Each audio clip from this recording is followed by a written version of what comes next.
Hola a todos, muy buenas tardes. Gracias por conectarte al programa de Gerimed TV del día de hoy. Y em, este día quiero dedicarlo a un padecimiento que, si bien no es tan frecuente, tampoco es poco frecuente y afecta a muchas mujeres. Lamentablemente, médicamente y científicamente, no hemos podido descubrir cuál es la causa para poder encontrar una cura adecuada para este padecimiento que es la fibromialgia. La fibromialgia es una afección crónica, esto significa que es de larga duración, que causa dolor en todo el cuerpo, genera fatiga y se acompaña en muchas ocasiones de otros síntomas que, si bien son muy aislados, eso es lo que hace la dificultad del diagnóstico, porque nos orienta hacia otros padecimientos cuando en realidad se trata del mismo complejo de síntomas, pero desde otra perspectiva. Lamentablemente, la fibromialgia no tiene cura, pero el tratamiento se basa en aliviar en la mayor medida posible los síntomas. Es una enfermedad que ya mencionaba yo, que no es tan infrecuente, tiene un claro predominio en las mujeres. En nuestro país, hasta 4,2% de las mujeres lo padecen, contra el 0,2% de los varones. Entonces, hay una predilección importante por el sexo femenino, que de hecho es uno de los factores de riesgo para desarrollar la enfermedad. Lamentablemente no conocemos con certeza los mecanismos por los cuales se producen y por ello no encontramos, en realidad, cuando queremos hacer un diagnóstico, no encontramos alteraciones en los análisis o en los estudios de sangre, bioquímicos, que permitan establecer como tal criterios diagnósticos. De hecho, más bien lo consideramos como un diagnóstico de exclusión. Esto es, que hacemos pruebas para descartar otros padecimientos y a la medida en la que vamos descartando, nos vamos orientando hacia lo que es la fibromialgia. ¿Cuáles son las causas de la fibromialgia? En realidad se han descrito casos de fibromialgia que comienzan después de situaciones o condiciones muy específicas y de procesos muy puntuales, como por ejemplo una infección bacteriana o viral, o a partir de un accidente de tránsito o de automóvil, o inclusive situaciones que pasan en el día al día, como una separación matrimonial, problema con los hijos, ¿no? O estrés o tensión emocional. En otros casos, se ha descrito que aparece después de que otra enfermedad limite la calidad de vida de, de la paciente o del paciente, como por ejemplo artritis reumatoide, lupus eritematoso sistémico, y en realidad la fibromialgia justo tiende a coexistir con este tipo de padecimientos, enfermedades que conocemos de origen reumatológico o reumático. Estos agentes desencadenantes no parecen como tal causar la enfermedad. O sea, el hecho de que tengas un problema familiar con tus hijos o que haya una separación matrimonial o que tuviste un accidente o una infección inclusive por COVID-19, no es que de ahí eso cause la enfermedad, sino que lo que probablemente hacen es despertar en una persona que ya tiene una anomalía oculta en la regulación de su capacidad de respuesta a ciertos estímulos. Entonces, lamentablemente todavía no conocemos cuáles son estos estados de vulnerabilidad o susceptibilidad para poder de alguna manera prever o prevenir quiénes son los que tienen esta vulnerabilidad para desarrollar dicho padecimiento.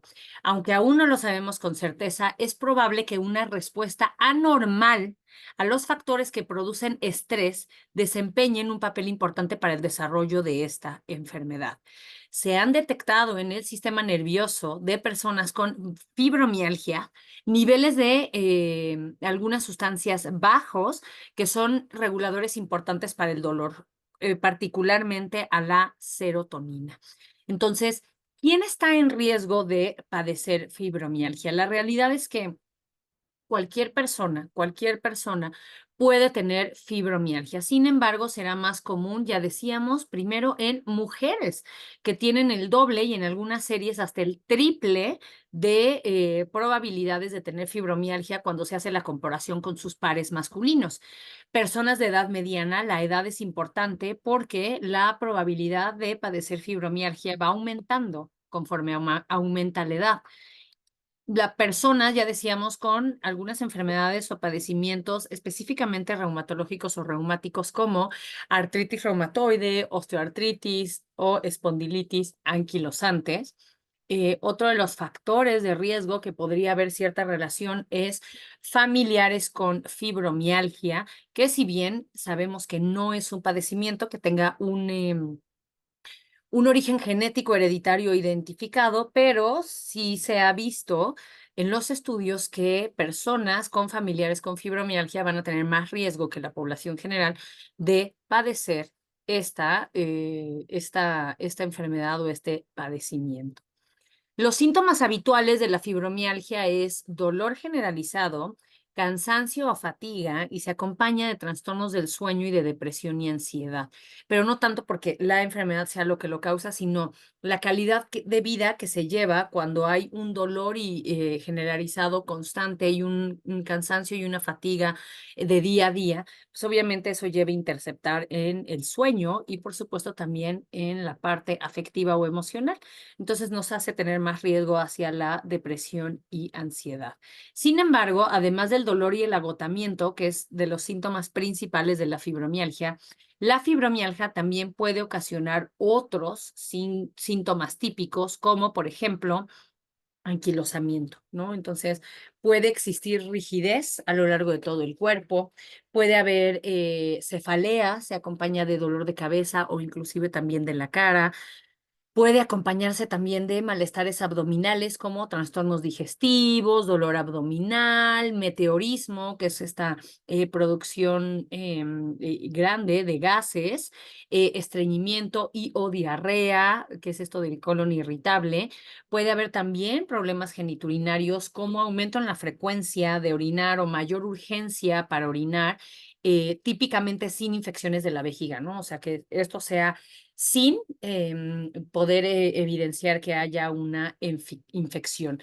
Se puede la fibromialgia también acompañarse de síntomas que llamamos parestesias, que son entumecimientos u hormigueos en las manos o en los pies, aunque en cualquier parte del cuerpo. Una sensibilidad elevada a la temperatura, problemas de la piel, dermatitis, prurito, que es esta comezón, resequedad, aparición de manchas que vienen y van. Síntomas torácicos, puede acompañarse inclusive de dolor torácico, dolor de pecho o de las partes superiores del pecho, esta cintura escapular, que es esta parte que nos une el tronco con los brazos. Trastornos cognitivos, dificultad para concentrarse, problemas de atención, que se sientan como más, con mayor lentitud mental o inclusive cambios y pérdida en la memoria. Síndrome de piernas inquietas, que es este impulso incontrolable de mover las piernas, sobre todo cuando se está descansando o reposando. Entonces, esto tiende a ser más por las noches. Y un aumento de la sensibilidad ambiental, que es hipersensibilidad a la luz, a los ruidos, o sea, todo lo que altere o perciba nuestros sentidos, ¿no? Inclusive los olores, inclusive la percepción de los sabores y también los cambios del tiempo. El diagnóstico de fibromialgia o el síndrome fibromiálgico se realiza en aquellos pacientes que van a tener un dolor, un cuadro de dolor osteomuscular generalizado de varios meses de evolución en los que se han excluido otras causas, ¿no? Entonces, por eso les decía que era más hacia un diagnóstico de exclusión porque se debe descartar artritis reumatoide, osteoartritis, ¿no? U otro tipo de artropatías o miopatías, que son enfermedades de los músculos. El dolor generalmente de la fibromialgia va asociado a otros síntomas que ya decíamos, que el cansancio, la fatiga, la cefalea, que es el dolor de cabeza, resequedad de mucosas, entre otros que ya mencionamos. ¿Qué es lo que pasa con la exploración física? Cuando revisamos a los pacientes, los médicos identificamos dolor a la presión en puntos determinados que conocemos como puntos gatillo de fibromialgia y son 11, son más de 11, para hacer diagnóstico tenemos que tener más de 11 puntos dolorosos de los 18 que son señalados en una persona con dolor generalizado. Entonces, de esa manera podemos hacer el diagnóstico. ¿Y cuáles son los puntos dolorosos? Son 18 puntos dolorosos porque son 9 pares, ¿no? Entonces, puntos dolorosos son también conocidos como puntos hipersensibles y cada par tiene un punto en cada lado del cuerpo, obviamente, lo que da un total de 18 puntos. Y estos pares están situados primero en la nuca, detrás de la oreja, donde los músculos del cuello se conectan con la base del cráneo. El segundo punto es más o menos a media distancia entre la base del cuello y la punta del hombro. Otro punto es dónde están los músculos, donde los músculos de la espalda se conectan con los omóplatos, que son las escápulas, o a veces les llaman como las paletas. Al frente del cuello, sobre la clavícula, a la derecha e izquierda del esternón, a unas 2 pulgadas abajo de la clavícula, en cada antebrazo, justo por abajo y fuera del pliegue del codo. Otro punto es arriba y afuera de cada glúteo, en la parte externa superior del muslo, justo por atrás de la parte huesuda de la cadera. Es más fácil encontrar este punto cuando, por supuesto, que estamos de pie. Y el último par es en el interior de cada rodilla. Entonces, si son más de 11 de los 18 puntos, podemos dirigirnos hacia un diagnóstico de fibromialgia. Otra de las alteraciones que es la mayor que existe en las personas que viven con fibromialgia, es que hay una facilidad de enrojecimiento cuando presionamos la piel con la mano en cualquier lugar del cuerpo, ¿no? Entonces, se queda marcado, se queda rojo. Esto también es un dato que no hace el diagnóstico, pero nos orienta hacia la posibilidad de estar padeciendo fibromialgia. Los análisis, lamentablemente, análisis bioquímicos, estudios de sangre e inclusive los estudios de imagen son normales y para lo que nos sirven es fundamentalmente para descartar otras enfermedades que se pueden asociar a la fibromialgia o para excluir otros padecimientos que pudiéramos estar pensando que son los causantes de los síntomas en los pacientes. Lamentablemente no existe un tratamiento estándar para todos los pacientes y la realidad es que este debe de adecuarse a cada uno e individualizarse según las características propias de cada persona. El fin del tratamiento y el objetivo es controlar los síntomas que acompañan a la enfermedad del cansancio, el dolor osteomuscular, los cambios en el sueño, si hay afección emocional, depresión o ansiedad, procurando, esto es importante, evitar los efectos secundarios de la medicación que a menudo aparecen en los pacientes con fibromialgia y que obviamente va a ser mayor en las mujeres de mayor edad. Es necesario evitar los factores que agravan los síntomas, adecuando los estilos de vida, los hábitos, las costumbres, por las limitaciones que puede producir el dolor y el cansancio.